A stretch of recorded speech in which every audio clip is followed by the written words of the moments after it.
আজকে মজার মজার কিছু রান্নার ভিডিও শেয়ার করব। তো এখানে আমি কয়েকটা আইটেম করেছি। একটা ছিল হচ্ছে হালিম, যেটা আমি চিকেন দিয়ে করেছি।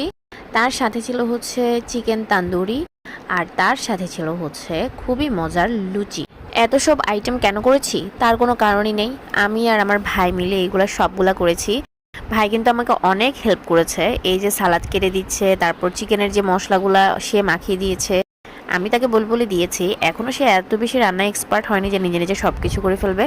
হ্যাঁ, পারে। তারপর আমি একটু বলে দিই যাতে আরেকটু বেটার হয়।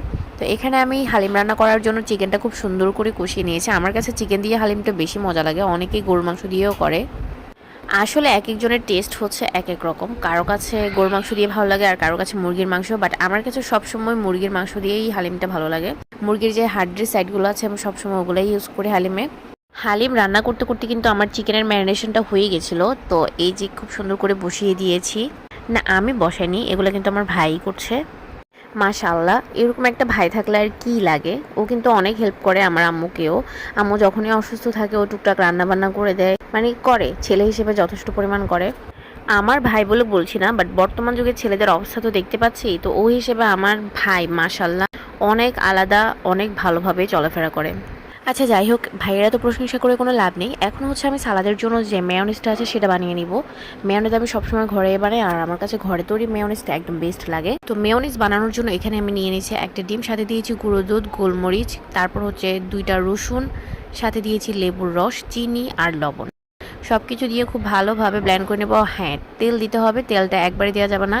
আমি এখানে প্রায় 1 থেকে 1.5 কাপের মতো তেল ব্যবহার করেছি, আর সেটা 3বারে ব্যবহার করেছি। প্রথমে 2 মিনিট ব্লেন্ড করে নিয়েছি, তারপর আবার একটু তেল দিয়েছি, তারপর আবার 2 মিনিট করে আবার তেল দিয়েছি, এভাবে।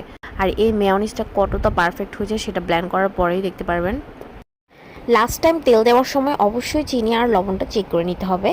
চিনি আর লবণটা চেক করে যদি প্রয়োজন হয় তাহলে আরও একটু ব্যবহার করতে হবে টেস্ট অনুযায়ী। ঘরে বানানো এই মেয়োনিজে আমার হচ্ছে রসুনের যে ফ্লেভারটা সেটা অনেক বেশি ভালো লাগে, আর এটা কিন্তু একদম পারফেক্ট হয়, খুবই ক্রিমি একটা টেক্সচার আসে। বাইরে রেস্টুরেন্টে খেতে গেলে তখন তো মানে তারা এত পরিমাণ কিপটেমে করে এই মেয়োনিজ দিতে, একটু দেয়, তারপর চাইলে আবার একটু দেয়, মানে 1 চামচ দেয়। তো যাই হোক, তারা তাদের নিয়ম ফলো করে। তো আমি রেস্টুরেন্টে গেলে এখন আর মেয়োনিজের জন্য হাহা করি না, বাসায় নিজে তৈরি করে নিই আর নিজের ইচ্ছে মতো খাই। তো এখানে সালাদগুলো কেটে রেখেছিলাম, একটু মোটা সাইজের করে কেটেছি। আর এখন হচ্ছে আমি এখানে দিয়ে দিয়েছি টক দই, সাথে দিচ্ছি মেয়োনিজ।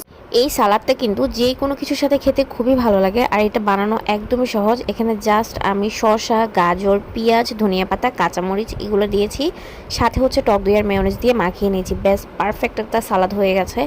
এটা হচ্ছে চিকেন, পরোটা বা খিচুড়ি, পোলাও সব কিছুর সাথে পারফেক্ট।